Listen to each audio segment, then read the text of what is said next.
Usha medical education में आपका स्वागत है। आज का टॉपिक है पेप्टिक अल्सर। क्या होता है पेप्टिक अल्सर?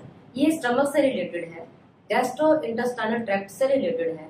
स्टमक में कम से कम मतलब HCl की जो सक्रीशन है, बहुत ही करोड़ों की ग्रंथियां होती हैं और उनसे सक्रीशन होती है जब हमारा खाना हमारे पेट में पहुंच जाता है, तो उनकी सक्रीशन होती है। और एक म्यूसिल लेयर है, इतना एसिड को जो प्रोटेक्ट करती है, म्यूकस मेम्ब्रेन वाला जिसको कहते हैं म्यूसिल लेयर। वो म्यूसिल लेयर क्या करती है, जितनी भी HCl की एसिडिटी है उससे स्टमक को प्रोटेक्ट करती है, यानी कि अंदर की लाइनिंग को प्रोटेक्ट करती है। लेकिन यदि ये लाइनिंग किसी वजह से डिस्टर्ब हो जाती है, थिन हो जाती है, डैमेज हो जाती है, इम्पेयर्ड हो जाती है, तो उससे क्या होता है, अल्सर बन जाता है। तो इसके बारे में आगे जानते हैं क्या होता है पेप्टिक अल्सर। इसको हम गैस्ट्रिक अल्सर भी कहते हैं। गैस्ट्रिक अल्सर एक पेनफुल सोर है। सोर मीन्स घाव, जख्म, जो GIT गैस्ट्रोइंटेस्टाइनल ट्रैक्ट में होता है। क्या होता है, इम्पेयर्ड हो जाती है म्यूकस मेम्ब्रेन की लाइनिंग, जिसको म्यूसिन कहते हैं। ये क्या कार्य करती है, बैरियर करती है, बैरियर का कार्य करती है, प्रोटेक्शन ड्यू टू इन्फेक्शन। जितना भी पेट के अंदर इन्फेक्शन आता है उससे या मतलब से क्या करेगी, बैरियर करती है, प्रोटेक्शन करती है। लेकिन कई बार ये इम्पेयर्ड होने से इन्फेक्शन हो जाएगा, इन्फेक्शन होने से इन्फ्लामेशन हो जाएगी किसके, स्टमक के टिश्यू में।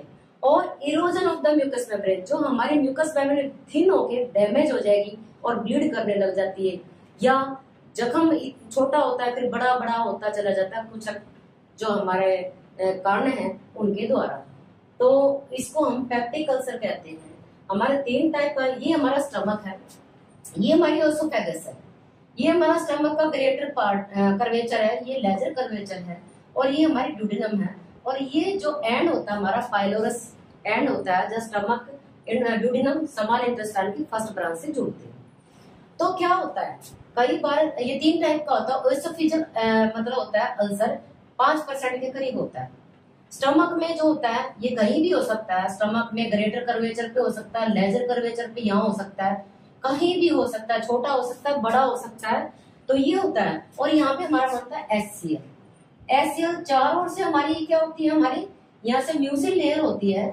जो HCl होता है इसमें पड़ा होता है काफी लंबे समय तक। जब हम फास्टिंग करते हैं या हम ड्रग्स लेते हैं या कुछ स्पाइसी फूड वगैरह लेते हैं, तो HCl इतना ज्यादा, या हमारी वेगस नर्व जो 10th क्रेनियल नर्व है वो पैरासिम्पैथेटिक नर्व होती है, ज्यादा सक्रीशन करने लग जाती है HCl की। तो क्या होता है, जो हमारी म्यूसिल लेयर होती है, ये म्यूसिल लेयर होती है, ये क्या होती है, म्यूसिल लेयर ये प्रोटेक्ट करती है स्टमक की लेयर को। ये म्यूसिल लेयर क्या करती है, थिन हो जाती है, और थिन होने के कारण मतलब इसमें क्या होती है, डैमेज होने के कारण अल्सर बनने चालू हो जाते हैं। ये पाइलोरस है, कई बार पाइलोरस है, पाइलोरस में क्या होता है, स्टेनोसिस, नैरो हो जाता है ये किसी तरह से, और तो ऑब्स्ट्रक्शन होने की वजह से खाना आगे नहीं पहुंच पाता, ऐसे यही की जब मारा जाता है, न्यूट्रलाइज नहीं हो पाता। तो ये भी एक कारण है। ड्यूडेनम 75 से 80% ड्यूडेनम का अल्सर होता है, जो स्मॉल इंटेस्टाइन का फर्स्ट पार्ट है। इसको ड्यूडेनम, जो C शेप है, इसको ड्यूडेनम कहते हैं। यहाँ पे अल्सर कहीं भी हो सकता है, यहाँ हो सकता है पर पार्ट में, यहाँ हो सकता है, क्योंकि एसिडिक सक्रीशन बहुत ज्यादा यहाँ आती है। तो ये मोस्ट कॉमन होता है ड्यूडेनल अल्सर। ये 3 टाइप के हमारे अल्सर हो गए।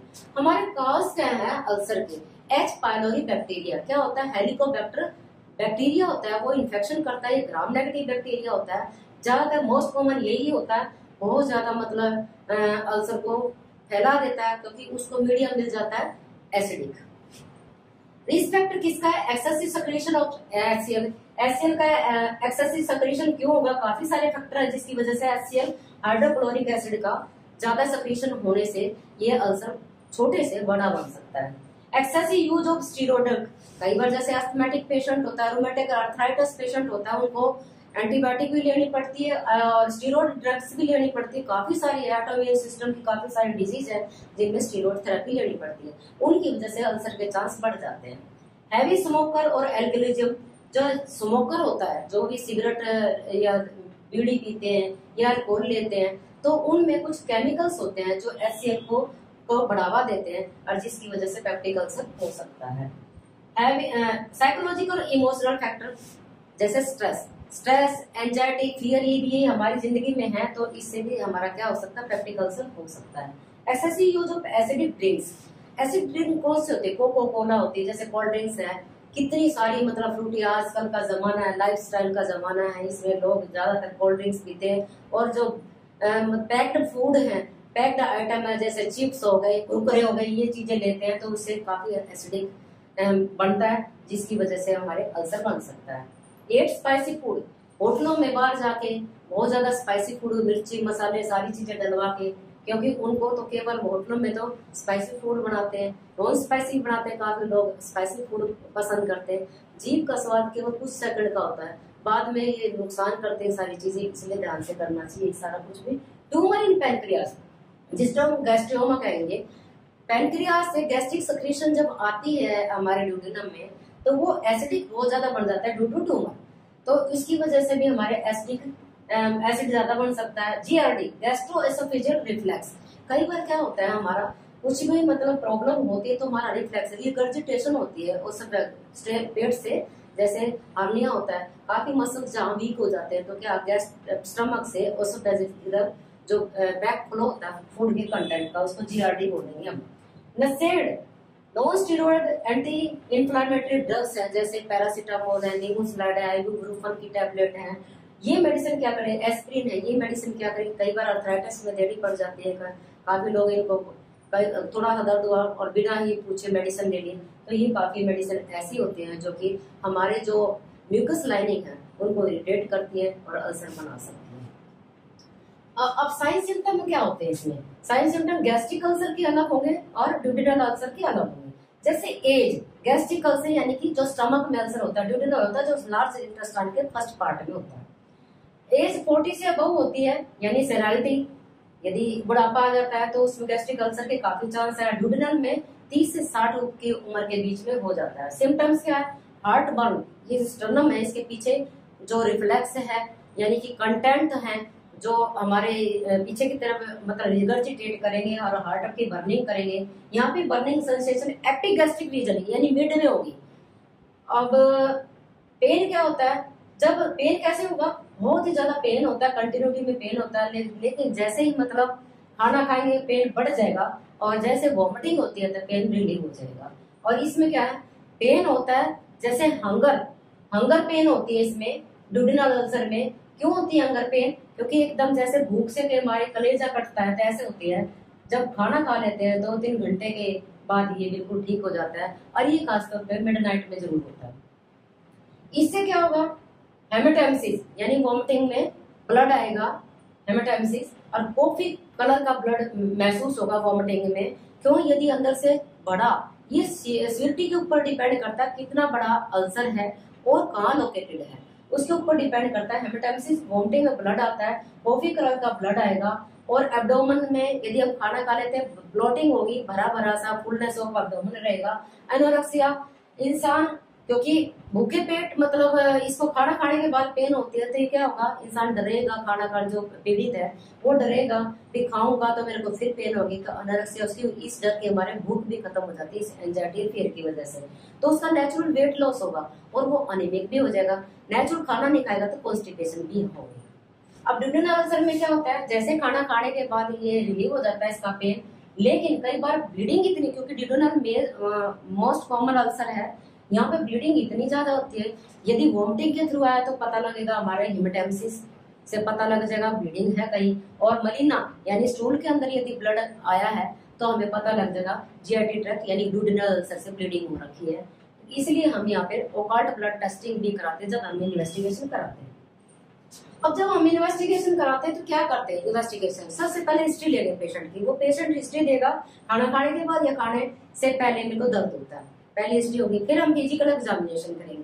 फिजिकल एग्जामिनेशन क्या होता है, जब कई बार फुलनेस होती है पेट की, तो ऐसा है जब पहले वॉमिटिंग से, गैस्ट्रिक अल्सर खास तौर पे वॉमिटिंग से पहले ऐसा गैस मतलब पेरिस्टाल्सिस मूवमेंट गोला सा बनता महसूस होगा और वॉमिटिंग के बाद वो रिलीज हो जाएगा, तो इसका मतलब ये गैस्ट्रिक अल्सर है। ये हम फिजिकल एग्जामिनेशन में करेंगे। फिर हम क्या करवाते हैं, ब्लड टेस्ट कराते हैं। ब्लड टेस्ट में यदि देखेंगे WBC बड़े मिलेंगे उसमें, और यदि ब्लड कल्चर कराएंगे तो हेलिकोबैक्टर बैक्टीरिया उसमें प्रेजेंट मिलेगा। Barium meal sulphate, barium meal कराते हैं, बेरियम सल्फेट को मतलब हम बाय माउथ उसको पिलाते हैं पेशेंट को। ये चमकीला पदार्थ होता है, जैसे जैसे पिलाते हैं तो हम वहाँ की शेडो को, जो इमेजिनिंग शेडो आएगी उसको देख लेंगे, अंडरलाइन कर लेंगे। ऑब्स्ट्रक्शन की आएगी या उसमें लाइनिंग कैसे, अल्सर की लाइनिंग आएगी, पता लग जाता है गैस्ट्रिक है या डुodenal अल्सर है हमारा। और फिर उसके बाद है हम इंडोस्कोपी कराते हैं। इंडोस्कोपी क्या करती है, विजुलाइज करती है जो बॉडी कैविटी है हमारी, उसमें विजुलाइज करते हैं पार्ट को, कहाँ अल्सर है, कहाँ कैंसर है। यदि इंडोस्कोपी में हम ओसोफेगस की करते हैं, ड्यूडेनम की करते हैं, स्टमक की करते हैं, जब हमें ये लगता है वहां पे कुछ कैंसर भी हो सकता है तो हम साथ साथ बायोप्सी भी उस टाइम में कर लेते हैं। तो ये हमारी इन्वेस्टिगेशन हो जाती है। अब हमारी कॉम्प्लिकेशन क्या होती है, यदि मैं कॉम्प्लिकेशन बताऊं तो सबसे पहले कॉम्प्लिकेशन में आता है पेप्टिक अल्सर में ब्लीडिंग यानी हेमरेज। ब्लीडिंग होएगी, ऊपर से हेमेटेमसिस होगा, यदि वॉमिटिंग के थ्रू आएगा, नीचे स्टूल से आएगा तो हमें पता लग जाएगा मलीना होगा, डार्क कलर की मतलब लैट्रिन आएगी, बिल्कुल ही ब्लैकिश कलर की। दूसरा होगा परफोरेशन। यदि परफोरेशन हो जाती है यानी कि जो हमारा घाव है, परफोरेशन, यदि हमारा जो घाव है बहुत ज्यादा ब्लीड करने लग जाएगा, परफोरेट हो जाएगा, तो उसे थिन होकर परफोरेट होगा, डैमेज हो जाएगा मांस, तो क्या होगा, पेरिटोनाइटिस के बहुत ज्यादा चांस हो जाते हैं। मेडिकल इमरजेंसी करनी पड़ सकती है,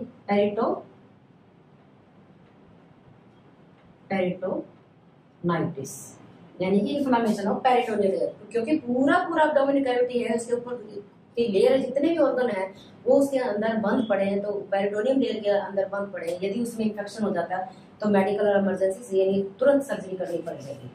तीसरा होता है हमारा पाइलोरस स्टेनोसिस। जो ये पाइलोरस पार्ट है ये नैरो हो जाएगा यानी हाइपरट्रोफी हो जाएगी यहाँ पे, क्योंकि यहाँ से मतलब जाना होता है सारा जो भी फूड कंटेंट आगे के लिए डाइजेस्टिव सिस्टम के लिए, तो यहाँ से प्रॉब्लम आ जाती है pyloric stenosis. Stenosis means narrowing, ठीक है। और चांस है मलिग्नेंसी, यहाँ पे मलिग्नेंसी के चांस है, ड्यूडेनल में बहुत कम होते हैं लेकिन स्टमक में ज्यादातर मलिग्नेंसी के चांस हो जाते हैं। तो ये हमारे कॉम्प्लिकेशन है जो हमारा पेप्टिक अल्सर है। हमारी इन्वेस्टिगेशन भी हो गई और अब हम करेंगे मैनेजमेंट। थेराप्यूटिक अप्रोच और सर्जिकल अप्रोच, दो तरह से हम पेप्टिक अल्सर को ठीक कर सकते हैं। मेडिकल मैनेजमेंट में क्या करते हैं, लाइफस्टाइल और डाइट मॉडिफिकेशन करेंगे, क्योंकि आजकल की लाइफस्टाइल क्या है, रात देर तक सोते हैं हम, रात देर तक खाना खाते हैं और सुबह 11-12 बजे तक खाना नहीं खाते, लंबे समय तक का इंटरवल होता है, जिसकी वजह से बॉडी पेट में एसिड पड़ा रहता है और वो जो हमारी म्यूसिन है उसको इम्पेड कर देगा, थिन कर देगा, डैमेज कर देगा, जिसकी वजह से हमारे को पेप्टिक अल्सर हो सकता है। डाइट की मॉडिफिकेशन है, बहुत ज्यादा स्पाइसी डाइट खाते हैं हम और विनेगर की डाइट खाते हैं, क्योंकि जितना ही बाहर का खाना होगा उसमें विनेगर मिला होता है। घर के खाने की बजाय जो बाहर से खाना खाते हैं उनमें ज्यादा इस चांस को देखा जा सकता है। स्पाइसी और फ्राइड फूड वगैरह बहुत ज्यादा चलते हैं। और आजकल तो डाइट की मॉडिफिकेशन, मोमोज है, कई मतलब डोसा है, ऐसी चीजें हैं जो मतलब इसे हमारी लाइफ स्टाइल को बिगाड़ती जा रही है। टिम्पल और कार्डियक थेरेपी में क्या होगा, 3 तरह की जो हेलिकोबैक्टीरिया है उसके लिए एंटीबायोटिक देनी पड़ती है। एक जगह 3 तरह की, जिसमें अमोक्सिसिलिन, लिवोफ्लॉक्स और टेट्रासाइक्लिन की मेडिसिन की कॉम्बिनेशन ड्रग दी जाती है, ताकि हमारा जो बैक्टीरिया जो इन्वेड कर रहा है वो ठीक से हो जाए और हमारे वो जल्दी से कर सके। कई बार क्वाड्रिपल थेरेपी दी जाती है, जिसमें चौथी मेडिसिन और मिक्स कर दी जाती है, जिसको बिस्मस सैलिकेट कहते हैं। ये मेडिसिन 4 मेडिसिन जैसे 3 पहले दी थी, चौथी इसको साथ मिक्स कर देते हैं, तो ये इन्फेक्शन को कवर करती है, इन्फ्लेमेशन को ठीक करती है। एंटासिड एक जो चिल्ड मिल्क है वो एक खुद एंटासिड है, और स्मॉल और फ्रीक्वेंट यदि हम डाइट लेते हैं तो वो भी मतलब बहुत ज्यादा अच्छी ड्यूरेशन ठीक करती है, पेप्टिक अल्सर को ठीक करती है। तो हमें एंटासिड में कई सारी मेडिसिन भी हैं, जैसे रेविप्राजोल, ओमिप्राजोल, रेनिटिडिन, सिमिटिडिन, पेंटापैराजोल, इस टाइप की मेडिसिन है जो हमारी जो सेक्रेशन, एसिड की सेक्रेशन उसको रिडक्शन करेंगे। एंजाइटी, फियर और स्ट्रेस होता है हमारे को बहुत ज्यादा, या डिप्रेशन होता है, तो उससे क्या होता है हमारे को, उससे हमारा स्ट्रेस डिप्रेशन, ये ऐसी चीजें जो होती है साइकोलॉजिकल इमोशनल जो हमारे डिस्टर्बेंस है, इनकी वजह से हमारा पेप्टिक अल्सर होता है। इनको हम जितना उसके साइकेट्रिक डॉक्टर है उससे मिलकर उनकी मेडिसिन कराएं तो शायद ये हमारा ठीक हो सकता है। नेसेंट दवाइयां non steroidal anti inflammatory drugs होती है, जैसे पीसीएम, नीमोपारा और आइबुप्रोफेन मेडिसिन है, कैप्सूल इंडोमेथासिलेज और थैलेसेमेथिल। तो ऐसी मेडिसिन जो लेते हैं तो ये इरिटेट करती है और एक्सेसिव एसिड का निर्माण करती है, जिसकी वजह से जो नॉर्मल फ्लो हो रहा है म्यूकस लाइनिंग है वो डिस्टर्ब हो जाती है, इम्पेड हो जाती है और हमारा अल्सर हो जाता है। काफी चीजें हैं हमारी जैसे वो पॉजिटिव ब्लड ग्रुप का इंसान अगर वो भी हार्बर होता है इस चीज के पेप्टिक अल्सर के लिए, उसको भी ध्यान से रखना चाहिए। खाने पीने का स्पेशल लाइफ स्टाइल का ध्यान रखना चाहिए। अब ये मेडिकल मैनेजमेंट है और समाल ऑफ फ्रीक्वेंट हमें डाइट लेनी चाहिए। एक हिसाब से जगना चाहिए, 8 घंटे की नींद पूरी लेनी चाहिए। फ्लूइड है हमारा जितना 3 लीटर 2 से 3 लीटर का फ्लूइड जरूर लेना चाहिए, वो भी हमारा जो HCl उसको मेटाबॉलाइज करने में काफी सहायता देता है। अब हमारे यदि मेडिकल मैनेजमेंट से बात नहीं बढ़ती है तो हम सर्जिकल मैनेजमेंट करवाते हैं। इसमें चार मैनेजमेंट होते हैं। सबसे पहले वेगोटोमी। वेगोटोमी में क्या होता है, जो वेगस नर्व है, 10th क्रेनियल नर्व होती है, जो पैरासिम्पैथेटिक नर्व होती है, और HCl की सेक्रेशन को यदि यह हाइपर कर देती है तो क्या होता है, HCl इतना ज्यादा होता है जो म्यूसिल लेयर है उसको इरोड करने लग जाता है, थिन बना देता है, उसको डैमेज करके अल्सर बना देता है। जैसे चाकू अंदर घुसा दिया, इस टाइप की पेन भी कंटिन्यूस होती है। तो हम जो वेगस नर्व है उसका कुछ ब्रांच उसके रिमूव कर देंगे तो ताकि वो हाइपर स्टिमुलेशन में ना रहे। गैस्ट्रोएंटेरेक्टमी, जैसे नाम स्टमक और इंटेस्टाइन का जो पार्ट है ड्यूडेनम में खास तौर पे, उस एरिया को हम पार्शल मतलब उसको जो एरिया इन्वॉल्व है वुंड से, उस एरिया को हम कट कर देंगे और अनाटोमोसिस कर देंगे। जैसे गैस्ट्रो यानी स्टमक से, और इंटेस्टाइन है तो ओसोफेगस से हम जीजनम से जोड़ देंगे इसको। सब टोटल गैस्ट्रेक्टमी में क्या करेंगे, इसमें मतलब भी इसमें पार्शली जो इन्वॉल्व पार्ट है, जितना जितना इन्वॉल्व पार्ट है उसको हटा देंगे। मान लो ओसोफेगस का है तो ऊपर से जो ओसोफेगस का लोअर पार्ट है वहां से मान लो कोई अल्सर है तो वहां से हम स्टमक से सीधा जोड़ देंगे। तो ऐसे लोकेशन के हिसाब से, सिवियरिटी के हिसाब से हम ऑपरेशन करते हैं। टोटल गैस्ट्रेक्टमी में स्टमक को टोटली रिमूव कर देते हैं और कहाँ से जो हमारा ओसोफेगस है यहाँ से लेके ये पूरा स्टमक रिमूव कर देते हैं और इसको किससे ड्यूडेनम से जोड़ देंगे तो ये टोटल गैस्ट्रेक्टमी हो जाएगी। और हम आराम से इस अल्सर को फिर कम से कम 1.5 महीने तक कंटिन्यूटी में एंटासिड की मेडिसिन देके इसको आराम से ठीक कर सकते हैं। ये आपको टॉपिक कैसा लगा? अच्छा लगा तो लाइक कीजिए, सब्सक्राइब कीजिए और शेयर कीजिए। Thank you.